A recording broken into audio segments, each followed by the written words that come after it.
గౌరవ irrigation minister గారు సభలో ఉన్నారు కాబట్టి నా నియోజకవర్గంలో దాదాపు కల్వెల ప్రాజెక్ట్ అని నా పక్క నియోజకవర్గమైన మానకొండూరులో ప్రాజెక్ట్ ఉన్నప్పటికీ ఆ దానికి కింద నా నియోజకవర్గం సంబంధించిన వీణవంక మండల్ జమికుంట మండల్కి దాదాపు 5-6 వేల ఎకరాలకి నీళ్ళు వచ్చే ప్రాజెక్ట్. ఆ ప్రాజెక్ట్ని పోయిన జూలైలో 2023 జూలైలో తెగిపోయింది. ఆ తెగిపోయిన తర్వాత ఆ రోజు కలెక్టర్ గారిని రిక్వెస్ట్ చేసి ఎంబడబడి ఆ రోజు డిపిఆర్ వేసి 70 crores డిపిఆర్ కేసి ఆ డిపార్ట్మెంట్కి వచ్చింది. దయచేసి ఇరిగేషన్ మినిస్టర్ గారిని రిక్వెస్ట్ చేస్తూ ఉన్నాను, అన్ని నియోజకవర్గాలకి 100 కోట్ల రూపాయలు మీరు ఇస్తున్నట్టు చెప్తా ఉన్నారు. దయచేసి మా నియోజకవర్గానికి కూడా ఖచ్చితంగా ఆ 70 కోట్ల రూపాయలతోని శాంక్షన్ చేసి ఆ కల్వెల ప్రాజెక్ట్ ఇస్తే రైతులందరికీ కూడా లాభం అవుతుందని మీ ద్వారా గౌరవ మంత్రి గారిని కోరుకుంటూ సెలవు తీసుకుంటా ఉన్నాను. Thank you very much. గౌరవ పాయల్ శంకర్ గారు 1 minute కంప్లీట్. సార్ ఒకటే మంత్రి గారికి సార్ ధన్యవాదాలు సార్. ఒకటే నిమిషం మంత్రి గారికి ప్రత్యేకంగా మీ ద్వారా విజ్ఞప్తి సార్. నా ఆదిలాబాదులో 90% కోటా చెనాక అనే ప్రాజెక్టుకు 90% నిధులు 15,1600 కోట్లు ఖర్చు పెట్టి అది చివరి దశలో ఉన్నది. నేను మొదటి సమావేశంలోనే మంత్రి గారికి విజ్ఞప్తి చేసిన, ఏ ప్రభుత్వం చేసినా సరే అది ప్రజల సొమ్ము, ఆ ప్రభుత్వం చేసింది. మీరు బేచజాలకు పోకుండా 10% నిధులు విడుదల చేస్తే నా నియోజకవర్గంలో దాదాపు 65,000 ఎకరాలకు ఆయకట్టు సాగైతుంది. కాబట్టి రేపు దాన్ని పూర్తి చేస్తే మీ చేతులతోనే ప్రారంభోత్సవం చేయవచ్చు కదా. దయచేసి మంత్రి గారు ఒక విషయం ఏంటంటే సార్, మా ఆదిలాబాద్ వెనుకబడ్డ ప్రాంతం సార్. గతంలో ఆంధ్రప్రదేశ్ రాష్ట్రం ఉన్నప్పుడు ఈస్ట్ గోదావరి వెస్ట్ గోదావరికే నిధులు పోతున్నాయని అనుకుంటుంటే, మరి ఇప్పుడు ఈ రాష్ట్రంలో 3 జిల్లాలకు మాత్రమే పోతున్నట్టు రాష్ట్ర ప్రజలు అనుకుంటున్నారు. కాబట్టి మిగతా జిల్లాలను కూడా ప్రభుత్వం దృష్టిలో పెట్టుకోవాలా. మంత్రి గారికి మీ ద్వారా ప్రత్యేకంగా విజ్ఞప్తి, మాటిచ్చిండు మంత్రి గారు. మిగతా సభ్యులకు మంత్రి దగ్గరికి ఎప్పుడైనా పోయి చెప్పుకునే అవకాశం ఉంటుంది, మాకు మాత్రం మీ ద్వారా చెప్పేటటువంటి అవకాశం మాత్రమే ఉంటుంది. కాబట్టి దయచేసి మంత్రి గారు స్పష్టంగా ఈ విషయం మీద మీ ద్వారా సమాధానం చెప్పాల్సిందిగా విజ్ఞప్తి చేస్తున్నాను. Thank you sir. గౌరవ్ ధన్యవాదాలు అధ్యక్ష. ఈరోజు మా ఉమ్మడి నల్గొండ ప్రాంతానికి బునాదిగాని కాలువ, ధర్మారెడ్డి కాలువ, పిలాయిపేలువ కాలువకు ఒక పెద్ద మనసుతోటి ఇరిగేషన్ శాఖ మంత్రులు మా ఆలేరు జలదాత ఉత్తమ్ కుమార్ రెడ్డి గారు కేటాయించినందుకు ఆయనకు 2 చేతులు జోడించి మా ప్రజల పక్షాన ప్రత్యేక ధన్యవాదాలు తెలియజేస్తాం అధ్యక్ష. గతంలో కాంగ్రెస్ పార్టీ చేపట్టినటువంటి ప్రాజెక్టుల ద్వారా మా ఆలేరుకు నీళ్లు వచ్చేది ఉన్నా కానీ, అక్కడ తపాస్పల్లి కానీ, అక్కడ నవాపేట 10 ఏళ్ళ నుంచి ఒక చుక్క నీళ్ళు కూడా రాలేదు. ఒక దిక్కు అటు ఖమ్మం ఇటు నల్గొండ కొట్టుకపోయినా మా ఆలేరులో తాగునీరు కూడా సమస్య ఉంది అధ్యక్ష. మా ఇరిగేషన్ శాఖ మార్చులు మా పట్ల మా ఆలేరు భువనగిరి ప్రజల పట్ల దయించి మొన్న ఇక్కడ మల్లన్న సాగర్ కానీ, కొండపోచమ్మ కానీ, ఎల్లాకమ్మ పలారాశేయడం చెప్పినట్టుగా తపాస్పల్లి నుంచి కూడా నవాపేట నుంచి నీళ్ళు వదిలి సుమారు మా ఆలేరులో 100 చెరువులు నింపిండి అధ్యక్ష. ఆ చెరువు నింపినందుకు మా ఉత్తమ్ కుమార్ రెడ్డి గారి మినిస్టర్కు ప్రత్యేకంగా ధన్యవాదాలు తెలియజేస్తున్నా. ఇంకొకటి అధ్యక్ష, ఇవి శాశ్వతంగా కావు. మాకు గంధమల్ల ప్రాజెక్టు కడితే శాశ్వతంగా 8 మండలాలతో పాటు ఇక్కడ మందర సామేల్ గారి మోత్కూరు అక్కడ తుంగతుర్తి దాకా నిలిపోతాయి. కాబట్టి దయచేసి మన ప్రజాప్రభుత్వం గౌరవ ముఖ్యమంత్రి రేవంత్ రెడ్డి గారి సహకారంతో, అదేవిధంగా మా ఉత్తమ్ కుమార్ రెడ్డి సహకారంతో గంధమల్లను కూడా కొంచెం మాకు ప్రాజెక్టు చేస్తే ఆ ప్రాంతం సస్యశ్యామలం అధ్యక్ష. ఇంకొకటి అధ్యక్ష, ఏదైతే మిగిలిపోయిన కాలువలు అక్కడ మిగిలిపోయిన కాలువలు కొంచెం కంప్లీట్ చేస్తే రాజాపేట మండలం వెనుకబడ్డ మండలం అధ్యక్ష, ఒక 8 కిలోమీటర్లు కాలదవుతే 8 కిలోమీటర్ కాలదవుతే 12 చెరువులు నింతే అధ్యక్ష. మాకు తాగునీరుకు సాగునీరుకు ఇబ్బంది లేకుంటుంది. కాబట్టి దయచేసి మన ప్రజాప్రభుత్వంలో ఆ మిగిలిన కాలువలను కంప్లీట్ చేస్తే మా ఆలేరు సస్యశ్యామలం అవుతుంది. ఇప్పటికే మా ఆలేరు ప్రజలకు మా ఉత్తమన్న గారిని ఒక దేవుళ్ళకి వస్తున్నాం అధ్యక్ష. ఎండాకాలంలో కూడా ఇలా గోదావరి జలాలు ఆలేరు పాలించి ఆలేరు రైతుల కాలుగాడికి అదృష్టం నాకు కల్పించినందుకు ప్రత్యేకంగా మా ఇరిగేషన్ శాఖ మంత్రులు ఉత్తమ్ కుమార్ రెడ్డి గారికి ధన్యవాదాలు తెలియజేస్తూ, బునాదిగాన్ కాలువ, పిలాయిపేలువ కాలువ కూడా నిధులు కేటాయించినందుకు మా ఆలేరు ప్రజల పట్ల ప్రత్యేకంగా ధన్యవాదాలు తెలియజేస్తున్నారు. థ్యాంక్స్ అధ్యక్ష. గౌరవ సభ్యులు శ్రీనివాస్ గారు. అధ్యక్ష, నాకు అవకాశం ఇచ్చినందుకు ధన్యవాదాలు. శ్రీపాద ఎల్లంపల్లి ప్రాజెక్టు ద్వారా మా నియోజకవర్గంలో సాగునీరు ఈ నెల ఆఖరి నుంచి ఇచ్చుకున్నట్టయితే మదర్ ఫాజులర్ ప్రాజెక్టు, చందుర్తి ప్రాజెక్టు, జోగాపూర్ చెరువు వీటికి నీళ్లను ముందు జాగ్రత్తగా విడుదల చేయాలని చెప్పి నేను గౌరవనీయులు ఉత్తమ్ కుమార్ రెడ్డి గారికి సందర్భంగా విజ్ఞప్తి చేస్తా ఉన్నాను. అదేవిధంగా మలక్పేట్ రిజర్వాయర్ ఉంది అధ్యక్ష, ప్యాకేజ్ 9లో. అందులో ఇంతకుముందు 1 TMC నీరు నింపినరు. దానిలో మరో 1 TMC నీరు నింపుకునే అవకాశం ఉంది. ఇప్పటివరకు ఇంకా మొదలు పెట్టలేరు. మలక్పేట్ రిజర్వాయర్లో కూడా 1 TMC మరో 1 TMC నీరు నింపించుకున్నట్టయితే భూగర్భ జలాలు పెరిగి రైతులకు మా ప్రాంతంలో వేల నియోజకవర్గంలో మరి మేలైనటువంటి సేవ చేసిన వాళ్ళు అవుతాం. కాబట్టి మలక్పేట్ రిజర్వాయర్లో మరో 1 TMC నీటి నింపాలని చెప్పి సందర్భంగా విజ్ఞప్తి చేస్తా ఉన్నా. శ్రీపాద్ ఎల్లంపల్లి ప్రాజెక్టు ద్వారా కూడా వెంటనే సాగునీరుని నెలాఖరు వరకు విడుదల చేయాలని సందర్భంగా కోరుతూ మరి కలిగోట సూరమ ప్రాజెక్టు పనులు ముమ్మరంగా సాగుతున్నాయి. కింద కుడి ఎడమ కాలువకు సంబంధించినటువంటి పనులు కూడా ప్రారంభం కావాల్సి ఉంది అధ్యక్ష. PN కూడా గౌరవ జిల్లా కలెక్టర్ జైచాల గారు PN కూడా వేయడం జరిగింది. కాబట్టి ఆ కుడి ఎడమ కాలువకు సంబంధించినటువంటి నష్టపరిహారం రైతులు కూడా వెంటనే ఇచ్చి ఆ కార్యక్రమాన్ని చొరవగా తీసుకొని ముందుకు తీసుకోవాల్సి గౌరవ ఉత్తమ్ కుమార్ రెడ్డి గారు గౌరవ మంత్రివర్యులకి ఈ సందర్భంగా విజ్ఞప్తి చేస్తున్నారు అధ్యక్ష. గౌరవ మంత్రివర్యులు సప్లిమెంటరీస్ ఏమన్నా ఉంటే 0 అవర్లో తీసుకుందాము దయచేసి. 45 minutes అయిపోయింది టైం ఇప్పటికీ. ఒక క్వశ్చన్. స్పీకర్ సార్, గౌరవ సభ్యులు వేముల వీరేశం గారు, గౌరవ మంత్రివర్యులు కోమటిరెడ్డి వెంకటరెడ్డి గారు, గౌరవ సభ్యులు హరీష్ రావు గారు, రామారావు పాటిల్ గారు, మందుల శామ్యుల్ గారు, పల్లా రాజేశ్వర్ రెడ్డి గారు, కుంభం అనిల్ రెడ్డి గారు, కౌశిక్ రెడ్డి గారు, పాయల్ శంకర్ గారు, బీర్ల ఐలయ్య గారు, ఆది శ్రీనివాస్ గారు, ఈ గౌరవ సభ్యులందరూ కూడా సప్లిమెంటరీ క్వశ్చన్స్ అడగడం జరిగింది. సరే, నేను జవాబు చెప్పడంతో సహా వారు అడిగిన విషయాలకి ఇరిగేషన్ డిపార్ట్మెంట్ నుంచి మీకు లిఖితపూర్వమైన మరి జవాబు వస్తుందని చెప్పి కూడా నేను మీకు మనవి చేస్తున్నాను. ముందుగా గౌరవ సభ్యులందరికీ నేను ఒకటి రిక్వెస్ట్ ఏం చేస్తున్నానంటే, ఈ ఇరిగేషన్ ప్రాజెక్ట్స్ పూర్తి చేయడంలో చాలా చోట్ల ల్యాండ్ అక్విజిషన్ కొంత సెన్సిటివ్గా కొంత ప్రాబ్లమాటిక్గా ఉంది.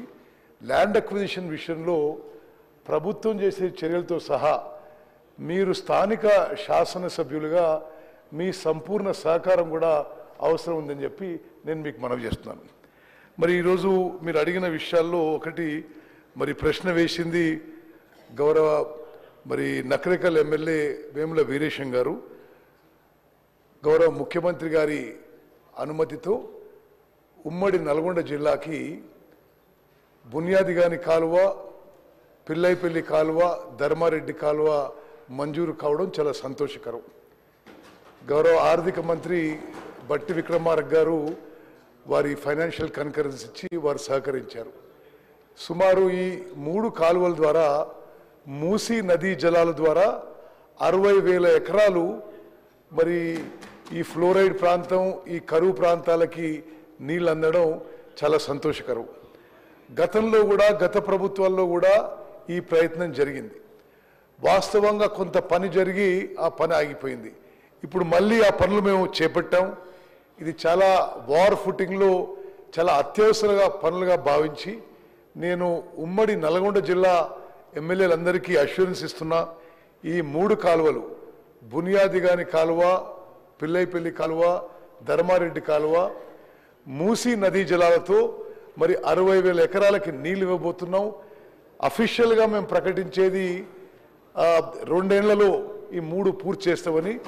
కానీ మీరందరూ కోఆపరేట్ చేస్తే, ల్యాండ్ అక్విజిషన్లో కోఆపరేట్ చేస్తే తప్పనిసరిగా ఈ పనులన్నీ 1 సంవత్సరంలో పూర్తి చేస్తానని చెప్పి సభాముఖంగా నేను అందరికీ హామీ ఇస్తున్నాను.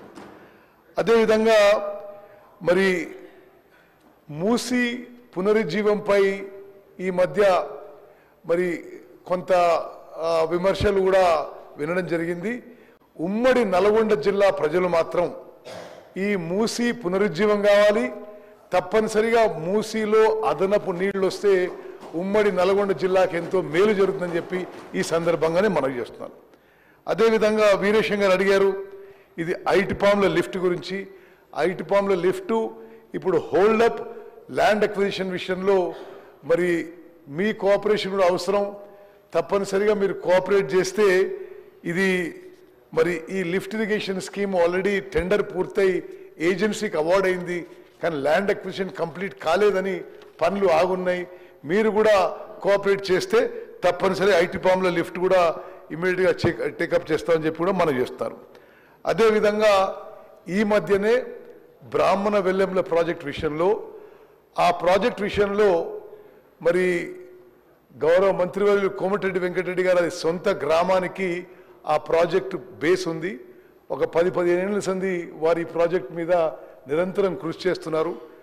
మరి పోయిన నెల మరి గౌరవ ముఖ్యమంత్రి వర్యులు మేము అందరం పోయి అక్కడ పంప్ స్విచ్ ఆన్ చేయడం జరిగింది. అదేవిధంగా అక్కడ ఈ బ్రాహ్మణ వెల్లెంల ప్రాజెక్టు రాజశేఖర రెడ్డి గారు ముఖ్యమంత్రి ఉన్నప్పుడు పనులు మొదలైనవి. సరే అనేక రాజకీయ కారణాల వల్లనో ఇతర కారణాల వల్లనో 10 ఏళ్లుగా ఆ పనులు పూర్తి కాకుండా ఆ విధంగా ఉన్నాయి. ఈరోజు మరి మొన్న ముఖ్యమంత్రి గారు ఉప ముఖ్యమంత్రి గారు అందరూ కూడా ఉమ్మడి నల్గొండ జిల్లాకు వచ్చి ఈ బ్రాహ్మణ వెల్లెంల ప్రాజెక్టు అన్ని విధాలుగా పూర్తి చేస్తామని చెప్పి మరి బహిరంగ సభలో అష్యూరెన్స్ ఇవ్వడం జరిగింది. ఆ విధంగా ఇరిగేషన్ డిపార్ట్మెంట్ కూడా మరి ముందుకు పోతుంది. అక్కడ హోల్డప్లో ఉన్న మరి ల్యాండ్ ఎక్విజిషన్కి ఈ మధ్యనే 37 కోట్లు విడుదల చేయబడింది. మరొక 22 కోట్లు ఈ వారంలో విడుదల చేస్తున్నాం. మరో 13 కోట్లు ఒక వారం 10 రోజుల్లో విడుదల చేసి ఆ బ్రాహ్మణ వెల్లెంల ప్రాజెక్టు పూర్తి చేయడానికి మెయిన్ కాలువలు ముందు మెయిన్ కాలువలు పూర్తి చేయడానికి మరి ల్యాండ్ అక్విజిషన్కి అవసరం ఉన్న సుమారు 70 కోట్లు ఈ మధ్యనే మేము విడుదల చేసిన విషయం కూడా నేను మనవి చేస్తాను. అదేవిధంగా మరి ఎస్ఎల్బిసి టనల్ విషయంలో కూడా మా ప్రభుత్వం వచ్చిన తర్వాత రివైజ్ ఎస్టిమేట్స్ తయారు చేసి మరి 4650 కోట్ల రివైజ్ ఎస్టిమేట్స్కి క్యాబినెట్ ఆమోదం తెలియజేయడం జరిగింది. ఎస్ఎల్బిసి టనల్ వర్క్స్ యుద్ధ ప్రాతిపదికన మరి చేపట్టాం. మరి కొన్ని tunnel boring machine spare parts అమెరికాలో తయారైతే అవి వేగవంతం చేయడానికి ప్రభుత్వం తరఫు నుంచి గౌరవ మంత్రివర్యులు కోమటిరెడ్డి వెంకటరెడ్డి గారు అక్కడ కూడా విజిట్ చేయడం జరిగింది. ఎస్ఎల్బిసి టనల్ వర్క్స్ 2 ఏళ్లలో పూర్తి చేయడానికి మా ప్రభుత్వం కమిటెడ్ ఉందని చెప్పి మరోమారు సభ ద్వారా నేను మనవి చేస్తాను. అదేవిధంగా డిండి ప్రాజెక్టుకి వాటర్ సోర్స్ విషయంలో కూడా అనేక సంవత్సరాలుగా మరి చర్చలు జరిగి అది ఆగింది. ఈ నెల రోజుల్లో డిండి ప్రాజెక్టుకి వాటర్ సోర్స్ గురించి ఒక ఫైనల్ నిర్ణయం తీసుకొని ముందుకు పోతామని చెప్పి కూడా నేను మనవి చేస్తున్నాను. అదేవిధంగా మరి ఈరోజు మెంబర్స్ అడిగిన ఇతర ప్రశ్నలకి రామారావు పాటిల్ గారు అడిగినారు. ఒక వారి కాన్స్టిట్యున్సీలో ఒక లిఫ్ట్ ఇరిగేషన్ స్కీమ్కి ట్రాన్స్ఫార్మర్స్ ఎలక్ట్రికల్ ప్యానెల్స్ దొంగలించబడి ఆ ప్రాజెక్టు ఆ స్కీమ్ మొత్తం నిరుపయోగంగా ఉందని నేను గౌరవ సభ్యులందరికీ ఈ సభ ద్వారా మీకు తెలియజేస్తున్నా. లిఫ్ట్ ఇరిగేషన్ స్కీమ్స్లో వాస్తవంగా గతంలో ఇవన్నీ కూడా ఐడిసి కింద వస్తుండే. ఆ తర్వాత సరే రైటో రాంగో గత ప్రభుత్వం ఇవన్నీ టెరిటోరియల్ జ్యూరిస్డిక్షన్ పెట్టి ఈ lift irrigation schemes minor irrigation medium major merge చేసి జిల్లాకు ఒక సిఈ పెట్టిండ్రు. కొన్ని విషయాల్లో కొన్ని మరి సందర్భాల్లో ఈ సిస్టమ్ ఫెయిల్ అవుతుంది. ఈ చిన్న లిఫ్ట్ ఇరిగేషన్ స్కీమ్స్కి సరియైన సెక్యూరిటీ లేక సరియైన ఓఎంఎం లేక రాష్ట్రంలో చాలా లిఫ్ట్ ఇరిగేషన్ స్కీమ్స్ ఇప్పుడు దెబ్బతిని ఉన్నాయి. మేము ఇది ఒక ప్రత్యేక డ్రైవ్గా రాష్ట్రంలో mini small lift irrigation schemes ఒక ప్రత్యేక డ్రైవ్గా చేపట్టాము. దాని భాగంగా మరి గౌరవ ముఖ్యమంత్రి రేవంత్ రెడ్డి గారు, గౌరవ ఉప ముఖ్యమంత్రి ఆర్థిక శాఖ చూస్తున్న బట్టి విక్రమార్ గారు వారి సహకారంతో ఈ లిఫ్ట్ ఇరిగేషన్ స్కీమ్స్కి సరియైన మెయింటెనెన్స్ ఉండాలనే ఉద్దేశంతో మరి మేము అదనపు ఇంజనీర్లను రిక్రూట్మెంటే కాదు, ఇరిగేషన్ డిపార్ట్మెంట్లో 10 ఏళ్లలో ఒక్క మనిషి కూడా రిక్రూట్ కాలే. 700 మంది అసిస్టెంట్ ఇంజనీర్ రిక్రూట్ చేయడమే కాకుండా 1800 మంది లస్కర్లని ఫైనాన్షియల్ శాంక్షన్ తీసుకొని ఇప్పుడు రాష్ట్రంలో ఉన్న అన్ని small and mini lift irrigation schemes ఎవరో ఒక వ్యక్తి మ్యాన్ చేసే విధంగా సిస్టమ్ ఏర్పాటు చేస్తున్నాం. మీ కాన్స్టిట్యున్సీలో ఈ విషయంలో మరింత డిపార్ట్మెంట్ సహకారం కావాలంటే మీరు దయచేసి ఆ కన్సర్న్ చీఫ్ ఇంజనీర్ అడగండి. మరి రామారావు పాటిల్ గారికి నేను చెప్పేది ఏంటంటే తప్పనిసరిగా ఈసారికి మేము ట్రాన్స్ఫార్మర్స్ ఎలక్ట్రికల్ ప్యానల్ అన్నీ మేము చేయిస్తాం. కానీ అది మీరు ఒక ప్రజాప్రతినిధిగా ఆడ రైతు సంఘాలు కొంత బాధ్యతగా ఆ స్కీమ్స్ని మీరు మెయింటైన్ చేస్తే బాగుంటుంది. ఆ స్కీమ్స్ యొక్క సెక్యూరిటీ కానీ ఆ స్కీమ్స్ యొక్క మెయింటెనెన్స్ కానీ ఈ మారుమూల ప్రాంతాల్లో ప్రతి చిన్న లిఫ్ట్ ఇరిగేషన్కి గవర్నమెంటే సెక్యూరిటీ ప్రొవైడ్ చేయాలంటే వీలు ఉండదు. సరే రావులపల్లి మిమ్మల్ని ఏం తబ్బర్తలే, నేను నా కాన్స్టిట్యున్సీలో కూడా ఈ ట్రాన్స్ఫార్మర్లు దొంగలించబడడం, ఈ ఎలక్ట్రికల్ గతంలో జరిగినాయి. బట్ దానికి మనం కొంత కలెక్టివ్ రెస్పాన్సిబిలిటీ డిపార్ట్మెంట్ కూడా ఏం చేయాలో చేస్తాము. మీరు కూడా ఒక ప్రజాప్రతినిధిగా చేపట్టి ఆ రైతులను కూడా మరి ఇంకా రెస్పాన్సిబుల్ చేస్తే బాగుంటుందని చెప్పి నేను మీకు మనవి చేస్తున్నాను. రామారావు పాటిల్ గారు, మరి మీరు చెప్పిన ఇతర విషయాల్లో కూడా తప్పనిసరిగా మీరు ఇంకేదో ఒక ప్రాజెక్ట్ చెప్పిండ్రు, అది తప్పనిసరి కూడా మేము చేపడతాం. ఇది పాయల్ శంకర్ గారు, మీది ప్రత్యేకంగా నేను ఎందుకు ముందు ప్రస్తావిస్తున్నాను అంటే, మీరు చెప్పిన ప్రాజెక్టు మేము కేటగిరీ ఏ కింద ప్రయారిటైజ్ చేసుకున్నాం. మరి గౌరవ ముఖ్యమంత్రి గారు, గౌరవ ఉప ముఖ్యమంత్రి గారు, మేము అందరం కలిసి ఏ నిర్ణయం చేసినామంటే, గతంలో ఇరిగేషన్ మీద చాలా ఖర్చు చేసి చాలా తక్కువ ఆయకట్టు వచ్చింది. ఇది నేను రాజకీయ విమర్శ కాదు, ఇది వాస్తవం, ఇది ఫ్యాక్ట్స్. గతంలో 10 ఏళ్లలో 1.81 lakh crores ఖర్చు పెడితే మరి ఆయకట్టు వచ్చింది చాలా తక్కువ. ఇప్పుడు మేము ఈ లిమిటెడ్ రిసోర్సెస్తో తక్కువ ఖర్చుతో ఎక్కువ ఆయకట్టు ఎట్లా ముందుకు తీసుకుపోవాలనే విధంగా ముందుకు పోతున్నాం. మీరు చెప్పిన చనాకా కొరాటా ప్రాజెక్టు మా కేటగిరీ ఏ ప్రయారిటీలో ఉంది. తప్పనిసరిగా మేము అతి త్వరలో వార్ ఫుటింగ్లో మీ ప్రాజెక్టు పూర్తి చేస్తామని చెప్పి ఈ సభాముఖంగా మీకు మనవి చేస్తాను నేను. అదేవిధంగా మరి మందుల శామ్యుల్ గారు చెప్పిన విషయాలు కూడా నోట్ చేసుకున్నాం. మరి పల్లా రాజేశ్వరరెడ్డి గారు, మీరు దేవాదుల ప్రాజెక్టు మీద నేను దేవాదుల ప్రాజెక్టు స్వయంగా విజిట్ చేశాను. We're committed to completing Devadula project.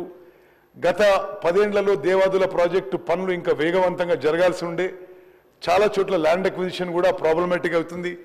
ఒకటి స్పీకర్ సార్, మీ ద్వారా సభ్యుల ద్వారా నేను ఒక విషయం మనవి చేస్తున్నాను. ఒక ప్రాజెక్ట్ కన్సెప్చువలైజ్ చేసినప్పుడు ప్రాజెక్ట్ మీద ఎక్స్పెండిచర్తో సహా అప్పుడే ల్యాండ్ అక్విజిషన్ చేస్తే కొంత రీజనబుల్ ఖర్చులో పనులు పూర్తవుతున్నాయి. కానీ మరి హెడ్ వర్క్స్, ఈ తతిమ వర్క్స్ అన్ని ముందు చేసుకొని మరి ల్యాండ్ అక్విజిషన్ చివరికి వదిలేస్తే ఆ ప్రాజెక్టు పనులు మొదలుపెట్టినప్పటి సంది ఈ రోజుకి 10 ఏళ్ళు దాటుతుంది. ఈ 10 ఏళ్లలో భూముల ల్యాండ్ అక్విజిషన్ కాస్ట్ 10 రెట్లు 100 రెట్లు పెరుగుతుంది. అది వాస్తవ పరిస్థితి. మరి సభ్యులందరూ కూడా ఈ విషయాన్ని గమనించి తప్పనిసరిగా ల్యాండ్